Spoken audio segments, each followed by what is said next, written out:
와, 말도 안 돼. 벌써 5월입니다, 여러분. 어르신들이 나이 들면 들수록 시간이 빨리 간단 말 진짜였어요. 체감이 아니고 진짜 시간이 다르게 흐르는 게 분명한 것 같습니다. 분명 며칠 전에 25년이구만 이랬거든요. 여튼 그래서 오늘은 앞으로 나올 게임들 중에서 굵직하고 진짜 기대가 되는 것들만 한번 모셔왔습니다. 그렇게 뽑아봤는데도 10개의 작품은 거뜬히 넘더라고요. 한번 보러 가시죠. 며칠 안 남았습니다. 곧 나올 작품이죠. 둠 더 다크 에이지. 기다리시는 분들이 많을 겁니다. 시원시원한 액션, 악마들을 찢어 죽일 때의 쾌감, 몰입감이 상당히 좋은 게임이죠. 전작 시리즈들도 항상 평이 좋았고 고전부터 이쪽 장르의 게임들은 치열했지만 거의 유일하게 혼자 살아남아서 아직도 최고의 자리에 있는 둠입니다. 아무래도 둠 시리즈들은 스토리보다는 오로지 액션에만 치중되어 있기 때문에 스토리충인 저로서는 둠을 엄청 재밌게 해봤던 적은 솔직히 없었는데 이번 기회엔 저도 스토리 따위는 다 있고 재밌게 막 갈겨볼 수 있도록 해봐야 되겠습니다. 진짜 며칠 안 남았으니까 기대가 될 수밖에 없습니다. 많은 분들이 찾으시는 게임 장르 중 하나가 바로 판타지 RPG 장르의 게임입니다. 심지어 전략 턴제이기도 하죠. 그러나 이 게임은 출시한 지 5년이나 된 오래된 게임입니다. 그런데 왜 들고 나왔냐고요? 지금이 새로 시작하기에 아주 나이스한 타이밍이기 때문입니다. 심지어 현재도 새로운 콘텐츠가 계속 추가되고 있는 게임이기도 하고요. 요즘 출시하고 1년 만에 섭정하는 게임들과는 다르다는 거죠. 레이드, 그림자의 전설. 제목만 딱 들었을 땐 생소하신 분들도 계실 텐데 해외에서는 상당히 많이 즐기는 게임입니다. 그럼 왜 지금 시작하기 좋은 타이밍이냐? 설명해 드려야겠죠? 첫째, 레전드리 챔피언 서유기의 손오공을 초반에 무료로 받아서 사용할 수 있습니다. 엄청난 성장으로 인해서 빠르게 진입할 수 있게 되는 거죠. 설명란과 고정 댓글에 있는 개인 링크를 통해서 게임을 다운받은 다음에 프로모 코드 몽키킹 잊지 말고 72시간 안에 등록하시면 됩니다. 확실히 손오공 캐릭터답게 상대의 버프를 훔치거나 버프를 차단 설정하거나 방어력 무시 등 어울리는 스킬들이 탑재되어 있더라고요. 그리고 방금 말씀드린 대로 제 QR코드나 링크를 통해서 시작하시면 더 쩌는 보너스들을 받을 수 있는데요. 특히 리자드맨 진영의 에픽 챔피언 드레이크와 유용한 아이템들이 들어있는 스타터 팩을 받을 수 있고요. 추가로 레벨 15를 찍으면 오크 진영의 에픽 챔피언 타고아르와 또 다른 스타터 팩을 얻을 수 있습니다. 거기에 초반에 레전드리 챔피언 손오공과 같이 키우면 폭발적인 성장으로 키울 수가 있어요. 그냥 지금 새로 시작하기에 딱 좋을 때다 이거죠. 그리고 제가 플레이를 좀 해보면서 느낀 점은 출시한 지 5년이 된 게임이지만 현재 나오는 게임들과 비교해도 훌륭한 그래픽과 전투 타격감이었습니다. 빠르게 진행되는 턴제 게임인데 오토모드 플레이를 하더라도 타격감과 속도감 그리고 부금이 괜찮은 편이라서 구경하는 재미가 아주 좋았고요. 그리고 전략적으로 플레이하고 싶다면 수동으로 스킬 세팅 하나하나씩 해가면서 진행할 수도 있었고 말이죠. 이번 기회가 입문하기 딱 좋지 않을까 생각됩니다. 제가 만든 클랜인데요. 가입하셔서 같이 플레이해보시는 것도 즐거우실 것 같습니다. 설명란과 고정 댓글에서 레이드, 그림자의 전설 링크를 사용하거나 화면에 QR코드를 스캔하여 이 좋은 보너스들을 다 받아가세요. 엘든링 밤의 통치자. 아마 이 게임 앨범통 하나로 6개월 내내 즐겁게 보낼 수 있지 않을까 생각하는데 제목 줄임말부터 이미 재밌을 것 같습니다. 진짜 너무나도 재밌게 한 엘든링이 또 새로운 작품으로 출시합니다. DLC도 아니고 완전 독자적으로 말이죠. 물론 기존의 엘든링을 해보신 분들은 더 몰입해서 하기 좋겠지만 스토리 안 보신 분들도 그냥 하셔도 상관없을 것 같습니다. 이건 아마 스토리가 없거나 중요하지 않을 정도로 나올 것 같고 협력 플레이만 있는 게임일 것 같긴 하거든요. 다만 좀 걸리는 게 있다면 전 이런 코업 게임을 안 좋아하는 편이라서 과연 재밌게 할 수 있을지 좀 걱정입니다. 개인적으로 완전 싱글 게임이었으면 좋겠는데 온라인 게임이라니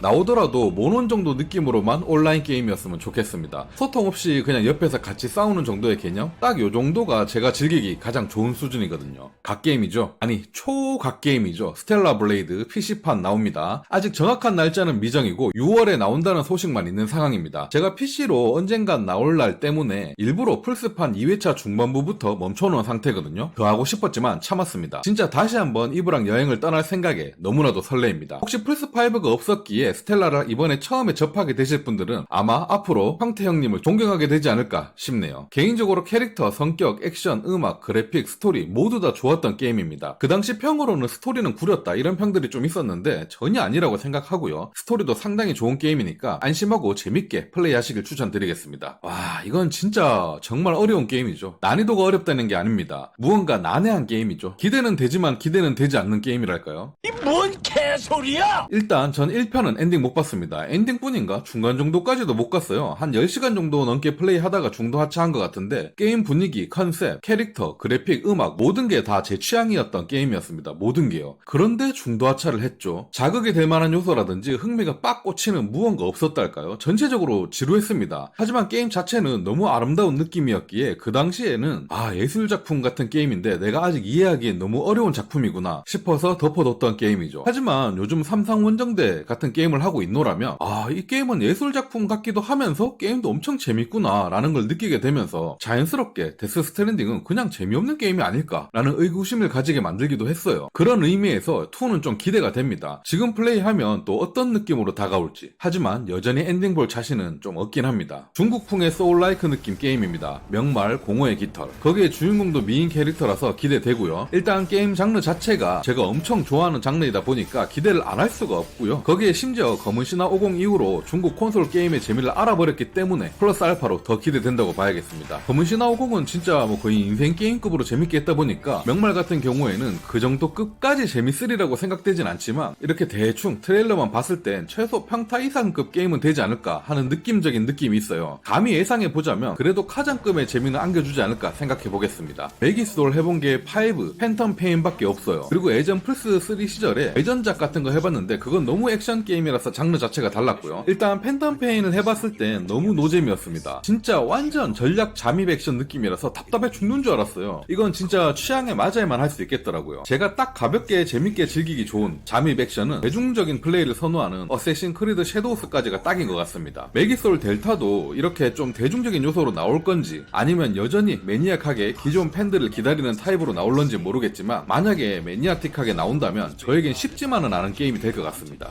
1인 개발로 시작했다고 해서 소문이 널리 퍼진 게임입니다. 로스트 소울 어사이드. 합한 시리즈의 영감을 많이 받아서 제작된 게임이라고 해서 지금 기대하시는 분들이 많은 걸로 알고 있어요. 따라하는 건 좋아. 따라하는 건 좋은데 샤기컷까지 따라할 필요는 없잖아. 그냥 게임만 비슷하게 만들면 안 되는 건가? 솔직히 주인공 헤어스타일 때문에 많이 고민되는 게임이긴 하거든요. 그리고 게임도 제 눈으로 보기에는 화려하기만 하고 막 끌리는 스타일은 아니에요. 요즘 워낙 게임 보는 눈이 높아져서 좀 걱정이기도 합니다. 잘 만드는 게임이 너무 많이 나와서 이게 좀 살아남을 수 있을런지 모르겠습니다. 일단 저도 고민 좀 더 해보겠습니다. 보더랜드 4. 그림체부터 독특한 게임이죠. 항상 인기가 많았던 시리즈 보더랜드 4입니다. 이번 작은 트레일러부터 PC 묻은 것 같다고 좀 말이 많았던 것 같은데 과연 어떻게 나올지 모르겠습니다. 솔직히 저는 보더랜드 2편, 3편 다 재미없었거든요. 그렇기 때문에 4편도 그닥 흥미는 없습니다만 워낙 유명하고 제 취향과 안 맞을 뿐이지만 게임 자체는 잘 만들고 완성도가 높은 게임인지라 오늘 기대작 소개에 넣어봤고요. 하지만 메기솔부터 계속 제 기준 기대작이 아닌 애들만 또 말하는 것 같아서 좀 이상하긴 하네요. 하지만 보더랜드 4 기다리고 계신 분들 많으실 거라 생각합니다. 사무라이 하면 고오스, 세키로부터 떠오르실 겁니다. 그 고오스의 후속작 고오요, 발음이 어려운데 고오요, 고스트 오브 요테이가 출시합니다. 이 시리즈는 화려한 그래픽, 멋진 액션, 몰입되는 연출, 스토리 이런 것들로 엄청난 인기를 끌었으며 게임성 또한 뛰어났죠. 다만 제 개인적인 생각으론 주인공들이 너무 못생겨서 몰입이 힘들긴 했는데 요테이도 전작보단 나아진 것 같지만 너무 주인공이 이모님 느낌이라서 좀 걱정되긴 합니다. 솔직히 이모님이라도 좀 중년간지가 느껴지게끔 만들면 멋있을 텐데 좀 아쉬워요. 그냥 진짜 이모님이 외모 신경 쓰신다고 보톡스 맞고 나온 것 같은 느낌이라서 좀 아쉽습니다. 차라리 눈가 주름 좀 멋있게 자글자글하고 얼굴에 흉터 큰 거 빡 하나 때려 넣어서 포스 있게 만들어줬으면 훨씬 더 낫지 않았을까 하는 아쉬움이 좀 들었습니다. 자, 지금부턴 아직 2025년 출시 예정이긴 하지만 출시일이 확정되지 않은 게임들 중에서 기대하고 있는 거 빠르게 몇 개 한번 보도록 하겠습니다. 닌자 가이덴 4. 닌자 가이덴 시리즈 한 번도 안 해봐서 출시한다면 저에겐 입문작일 겁니다. 화려한 닌자 액션 기대는 하고 있습니다만 너무 일직선적인 단순 플레이면 어쩌지 하는 걱정도 좀 있긴 한데 그래도 팀 닌자 액션은 믿을만 하니까 기대해보고 있도록 하겠습니다. 슬레이 더 스파이어 2. 한거라 해주겠죠? 아직 미정인 것 같긴 한데 이번 작은 공격 모션까지 있어서 훨씬 더 재밌어지지 않을까 생각해봅니다. 개인적으로 이건 나온다면 닌텐도 버전으로 구매하고 싶은데